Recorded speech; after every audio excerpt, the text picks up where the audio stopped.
providers of visual programming tools for software development, is pleased to provide major funding for the Computer Chronicles, the story of this continuing evolution.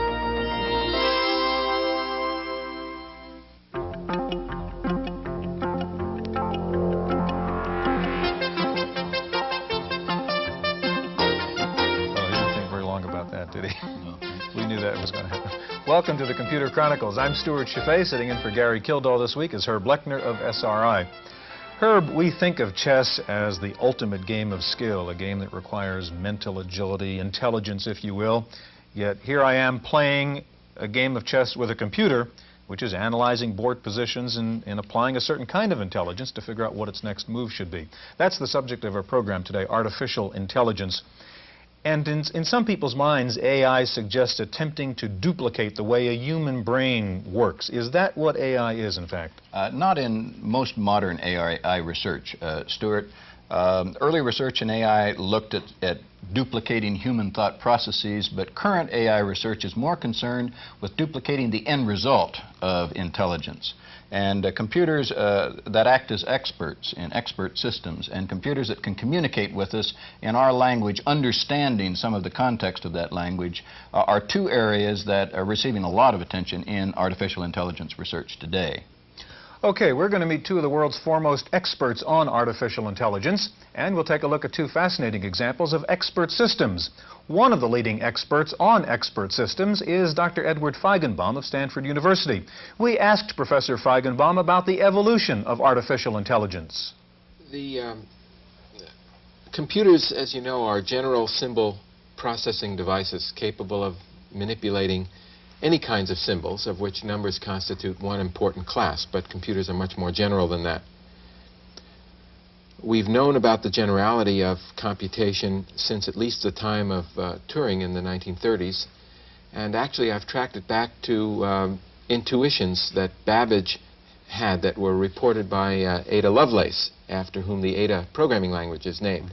In 1842, Ada Lovelace wrote that the analytical engine of Babbage's constituted the link between the mechanical world and the world of the most abstract concepts.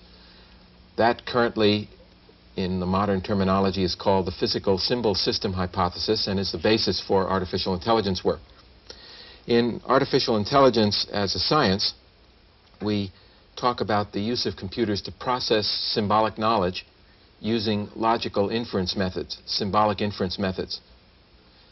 In other words, we're talking about inference and not calculation in the traditional sense. We're talking about knowledge and not numbers in the traditional sense.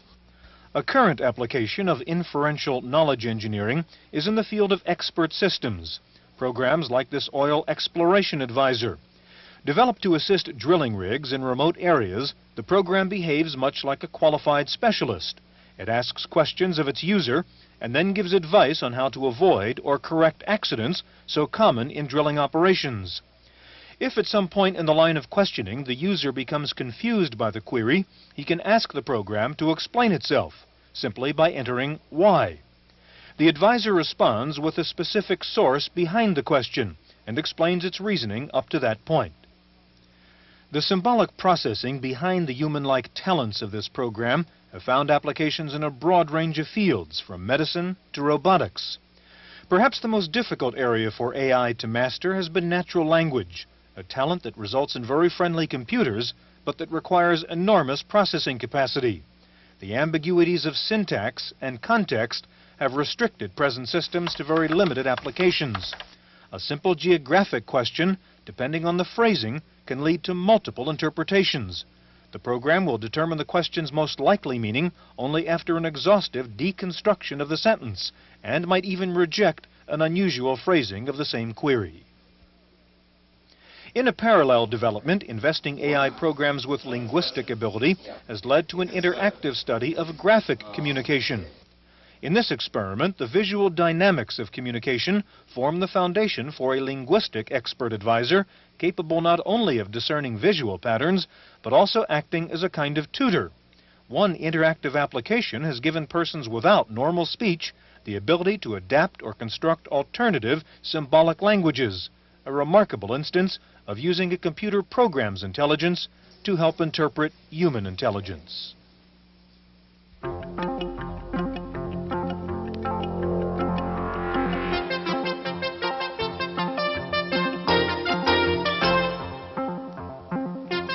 Joining us now is Jeffrey Perrone. Jeffrey's a management consultant involved in expert systems for micros, and Nils Nilsson, director of the Artificial Intelligence Center at SRI International. Herb. Nils, could you kind of help us scope the field of artificial intelligence as it exists today? Well, I'll try, Herb. It's a broad field. If you ask many of different people what constitutes artificial intelligence, I think you'd get a lot of different answers.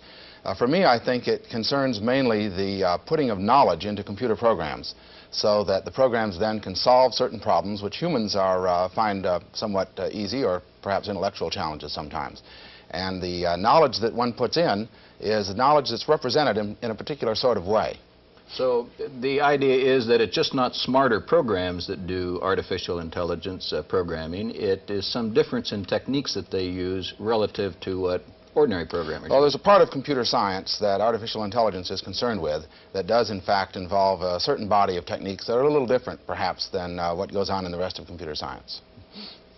Jeffrey, Nils is involved in the research end of AI, and you're involved in some of the applications. Are we at the point today where we can apply AI? Absolutely, Stewart. And in what ways? Well, I feel that artificial intelligence, and specifically expert systems or knowledge-based systems, now are applicable any place that specialized knowledge is used routinely to reach decisions, troubleshooting strategies, diagnoses, those areas. So I kind of think of it as something where we've reached a watershed where it is no longer very expensive or very difficult for individuals with no technical background to build systems and apply them usefully. And you distribute a system which is an expert system and also helps one build expert systems. Is that correct? Right. Well, actually, it's a tool for generating particular expert systems applications in virtually any area where there is that routine use of special knowledge. And it runs on microcomputers. Right. It runs on the IBM personal computer and a number of other compatible microcomputers. Do you use the same techniques in this system that Nils was referring to are used in systems that might run on larger equipment? It uses some of the same ideas, and it has its own unique approach as well. One of the specific areas where this is a different sort of program is that instead of requiring explicit statement of rules to build a system, it only requires examples of previous decisions, previous tasks, previous diagnoses to build the systems. And that's going to break through, I believe, the knowledge engineering bottleneck mentioned by people like Edward Feigenbaum in building these systems. Jeffrey, you have Expert Ease, your system, up here, and show us the demonstration. Sure. Okay. Well, this is a particular application generated with this system, and it was generated by an anesthesiologist, Hilary Don, and myself. And what it does is it makes diagnoses for breathing or airway problems. The first question here that it asks the naive user is, when was the onset of the problem? And I'll answer days. It then will ask, what's the quality of the stridor, which is a rasping sound made when one's breathing, kind of a sort of sound. And let's say that the quality is moderate. Who would use this system, a doctor? Or this might be used by a physician's assistant to screen patients for perhaps further fine-tuning by someone with more expertise. Is the patient drowsy? Let's say no. Are there any predisposing factors to developing stridor, prior events that might lead to this condition? Let's say yes. And it comes up with, consider the diagnosis of intrathoracic tracheal stenosis. Now, I'm not a physician, so I don't know exactly what that means, but that gives you an idea of how it might lead to a particular diagnosis. Now, what I'd like to do is I'd like to show you a trivial example called Sunday, which actually comes with the manual for the program as a tutorial, essentially. Now, Sunday is a model of deciding what to do on a Sunday afternoon. How are you going to spend your time? And it consists of a couple of questions, multiple choice questions like you've just seen, and those would be answered. So now what I'm going to do is run the query system. And it asks, do you have your family with you? Let's say yes. What is the weather like? Is it raining or sunny? Let's say sunny. So it says, why don't you take the family to the beach? Now, the way that you would build one of these models is by starting on something called the attribute screen. The attribute screen is where you sketch out the dimensions of the particular problem or situation. Now here the attributes are weather and family, and there's the advice column, which would be the result of a particular decision. What size matrix can you do on that? Okay, you can actually do, in any particular problem, 31 attributes and up to 255 values per attribute. And those can then be chained together, so you can do very large models, just limited by the size of your disk storage, essentially. The values, such as raining and sunny, could be thought of as answers to the question represented by the attribute. Once you've done a preliminary sketch of this sort, you then go to something called the example screen. And on the example screen, you enter in examples of previous decisions. Now, this was developed by Dr. Donald Mickey in Edinburgh, based on the idea that information is communicated by experts or masters to their apprentices in the form of examples or cases. So here you see, horizontally running across the screen, answers to those questions. Raining, yes, we're with the family. The advice would be go to the museum. And the next case would be if it's sunny and I was with the family, then I would go to the beach. And the third case there consists of that I don't care what the weather is like. If there's no family with me, then I'm going to go fishing. Jeffrey, you described this obviously as a trivial example, this Sunday one, but in general, do you have the capacity within a PC to seriously approach this kind of problem solving? Yes, you can do quite significant things. As a matter of fact, I've recently been speaking with the Whole Earth Software Review people about doing some systems to recommend software, such as word processing programs or communications hardware, modems, that sort of thing. Niels, I want to ask you what I hope doesn't sound like a dumb question, but kind of what's the point? Why do we develop something like this kind of system? Is it to replace the doctor, say, in the diagnosis situation? What is the end result of this? Well, I think there'd be a lot of uses of systems like this. I think the present ones actually do have a lot of brittle features that perhaps might limit their utility at the present time. But in the long run, that is 10 years, 20 years, something like that, these kinds of systems, I think, will be quite generally useful in a wide range of settings. First of all, the knowledge that these systems contain, at least we hope to put in the knowledge of world-class experts, people who know so much about the field that there might only be 5 or 6 of them in the whole world who know that much. Now, there can be some pretty good practicing people who nevertheless aren't quite as good as the world experts in a particular subject. So it helps us spread the knowledge of an expert around a good deal in a way which can be copied quite easily. Okay, in just a moment, we're going to meet the man who invented the term artificial intelligence, and we'll see a demonstration of knowledge engineering. That's coming up next.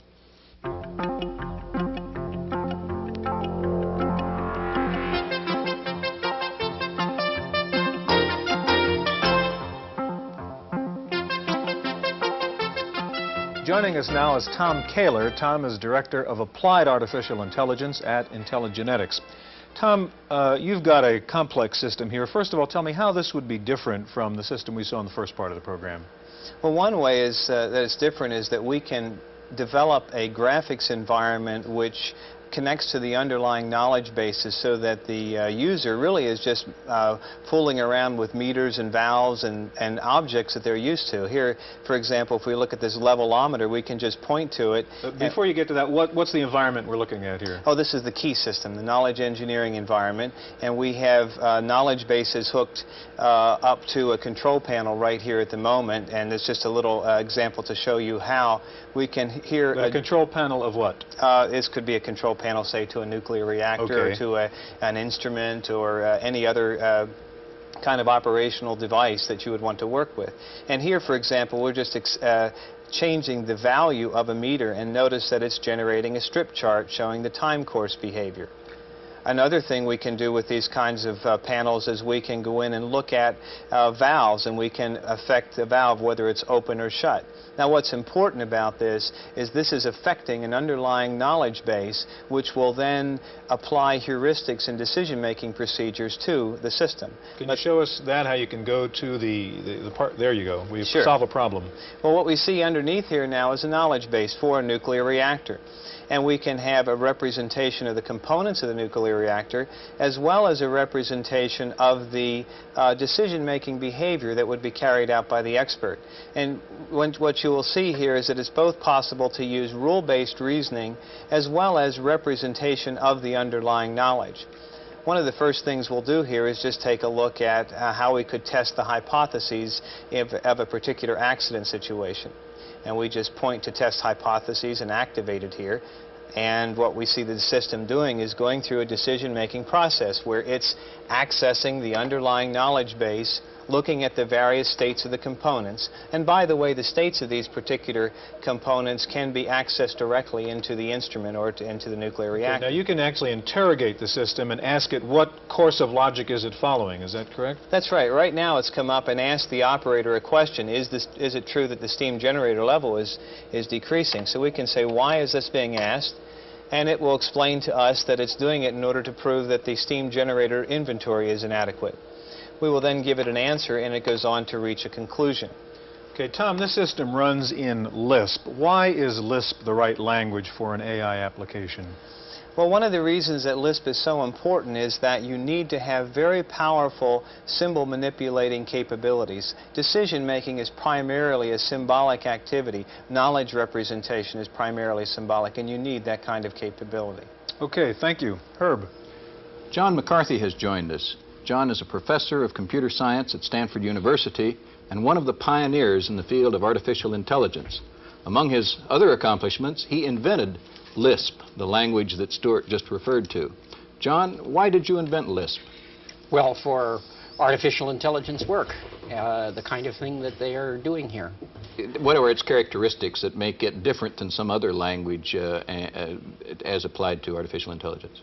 Besides the ones that Tom mentioned, one of its important characteristics is that its programs and data are in the same format as its data, so that it is easy to make programs that produce programs and look at programs. So it allows us to deal with facts and logic more than numbers. That's correct. I guess it's on everyone's mind when we talk about smart machines. How smart can machines become? What are the limits of artificial intelligence? Well, I see no limit short of human intelligence, and then with faster machines one could do the equivalent that a human could do in a short time in a very long time. Nils, what's your thought on that? How far can we go with this? Well, I'd separate some of the problems that we're facing in order to make machines more intelligent into about three different varieties. We've heard a lot about how important knowledge is, and one of the important things about knowledge is what knowledge should be represented in a program. And some of the difficulties that we're having in making programs smarter is that we're not sure exactly what it is we want to tell those programs about certain subjects. Another category is, once we figure that out, how do we represent the knowledge in the computer itself? And certain kinds of knowledge is proving a little difficult for us to represent it. The third category has to do with how that knowledge is used, and certainly there's various activities there that have been rather successful, but other things that really have to be done yet. Is there a frustration level in this field in that there's a lot of hope of what you can do with something like AI, but yet, as you pointed out, Nils, it seems harder perhaps than one thought to really put this into a practical application? John? Well, there is a certain level of technology in artificial intelligence today, and many people are making applications based on this technology. On the other hand, something that Nils said earlier rouses a thought in me. He said that we can put in the knowledge of a world-class expert, and that's indeed true. We can put in the knowledge of a world-class expert, provided it fits into the format that the present programs allow, namely of the kind, if this is true, then do that. But more general kinds of knowledge that are used in a sort of vaguer way are sometimes harder to put in. Say, in the medical diagnosis area, at the beginning of the program, we had a simple example of medical diagnosis. There were several systems developed, and yet there were problems, in fact, in using that. What were those problems? Well, I'm not sure what were the problems of those specific systems. However, to take a medical example, one can make a definition that a container is sterile if all the bacteria in it are dead. However, this piece of knowledge is not used in a special way to determine whether a container is sterile by examining each of the bacteria. It's used as part of more general facts, like if you heat the container enough, then the bacteria will be all killed, and the fact that if the container is not sterile and you empty it out onto a culture medium, then you'll get colonies of bacteria. And the still further fact is important, that if you leave the bacteria in food, then they will spoil it.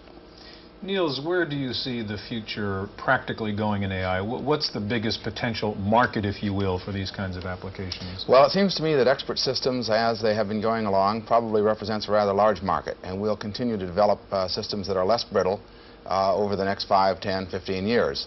Another very important application is computer programs that are able to converse with humans in English, everyday ordinary language. And that's going to make computers accessible to a much wider variety of people. We have just about a minute. I like your phrase, brittle. Explain more what you mean by a brittle system. Well, it has to do with being able to reason about the context, I think, in which a particular discussion or conversation with the expert system is taking place. If the information that's needed to reach a certain conclusion is there and is there explicitly, then the system is usually able to come up with some reasonable answer. If it has to have what you might call common sense knowledge, knowledge that all of us learn by the time we're 10 or 15, then it has a good deal more difficulty and, as a matter of fact, fails in many of those cases. So, ironically, common sense is the most difficult thing. There's very few people who are willing to pay for putting common sense knowledge into a computer, whereas it is interesting and commercially important to put knowledge about a nuclear reactor into a computer. Okay, gentlemen, we're out of time. Thanks very much for being here. Thank you for joining us on this edition of the Computer Chronicles.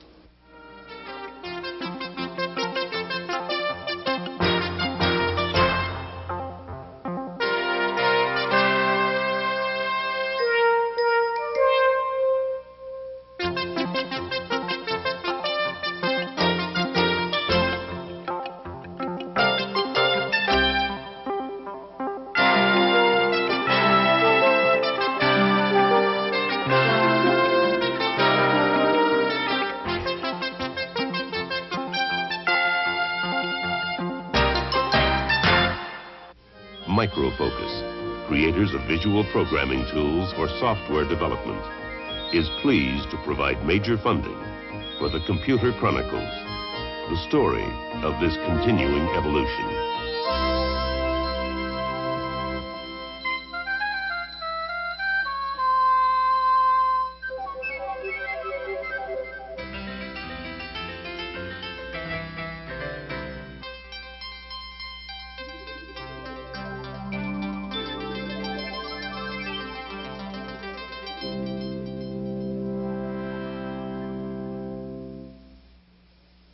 Random access is made possible by a grant from Popular Computing, a McGraw-Hill magazine. I'm Susan Bimba, sitting in for Stewart Cheifet. In the random access file this week, the Commerce Department has made a move to stop the export of technology to countries allied with the Soviet Union, hitting the Digital Equipment Corporation with tough new restrictions on its exporting practices. Now DEC has to get individual export licenses for each sophisticated computer it ships to West Germany, Austria, or Norway. Government officials say in these countries, computers can be easily diverted to the Eastern Bloc countries. Several months ago, one of DEC's computers was intercepted en route to the Soviet Union, but the company was found to be blameless in the incident. Despite a strong lobby by the high-tech industry, President Reagan has given the Pentagon power to advise the Commerce Department on computer and high-tech exports to all foreign countries. The Pentagon already had the right to advise about applications for exports to communist countries. The Pentagon feels its input would help cut down on the number of computers that get diverted from non-communist countries to communist ones. The National Semiconductor Corporation could be banned from making chips for government projects. Early this month, the company admitted that over a 3-year period, it inadequately tested chips that were used on many military projects. Now the Defense Logistic Agency is investigating National Semi, trying to find out exactly who's responsible for lying to the government about the testing. Despite these problems, National Semiconductor is reporting a profit of $15.4 million for the quarter ending March 4th. IBM is reporting big demand for its little computers. The company says this year its shipments of the PC will be triple what it was last year. It's estimated that IBM will ship more than 2 million of its PCs, PC Juniors, and other desktop IBM computers combined. And now that IBM is making its own portable computer, it looks as if Compaq, a maker of IBM-compatible portables, will be lowering its prices. So far, no date has been given for the price cut, but industry insiders say it will probably be around the beginning of April. Right now, the Compaq portable sells for $2,995. That's $200 more than the IBM portable. With a projected $500 cut, the Compaq will sell for $300 less than the IBM portable. Atari Incorporated is making cuts, but it will be employee cuts. The video game maker says it plans to lay off about 300 workers. At the same time, an Atari spokesman says there are plans to expand the sales and engineering staffs by about 100. Last year, the company lost over $500 million, laid off more than 2,000 of its Bay Area workers, and moved part of its operation to Taiwan and Hong Kong. Well, last week we told you the Japanese Trade Ministry may introduce a bill that would reduce protection of U.S. software in Japan. This week, the U.S. government is warning that if Japan's parliament ratifies the bill, the U.S. will retaliate in kind. If approved, the bill would limit copyright protection to U.S.-made software, making it necessary for U.S. software owners to license their programs to Japanese makers. Well, a little closer to home, our software reviewer, Paul Schindler, has some information for blackjack buffs who don't have money to burn.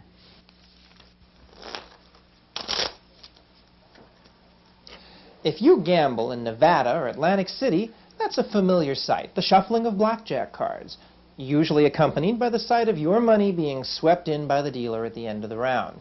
Well, if you're tired of losing, there's a computer program for you. It's Ken Houston's Professional Blackjack. Now, it's pretty rare when the writer gets top billing when they name a computer program, but Houston deserves it. He's a former official of the Pacific Stock Exchange, and now he's a full-time gambler. Of course, some people would say that isn't much of a switch, but anyway, on a recent trip to Las Vegas, Houston was kicked out of 5 casinos after winning more than $3,000. Now, most computer blackjack games will just play blackjack with you. But the Whole Earth Software Catalog and Review says Houston's Professional Blackjack will teach you how to play the game and win using various point counting methods. The graphics are crisp, the table is green, the cards realistic looking, and the sound is good too. You can hear the cards hitting the table. Another use of sound, the program advises you on betting and card play, and it beeps at you when you goof. Ken Houston's Professional Blackjack is $70 from Screenplay in Chapel Hill, North Carolina. For Random Access, I'm Paul Schindler. Next week, Paul reviews Volkswagen Deluxe, and that's it for this week's Random Access. I'm Susan Bimba. Random Access is made possible by a grant from Popular Computing, a McGraw-Hill magazine.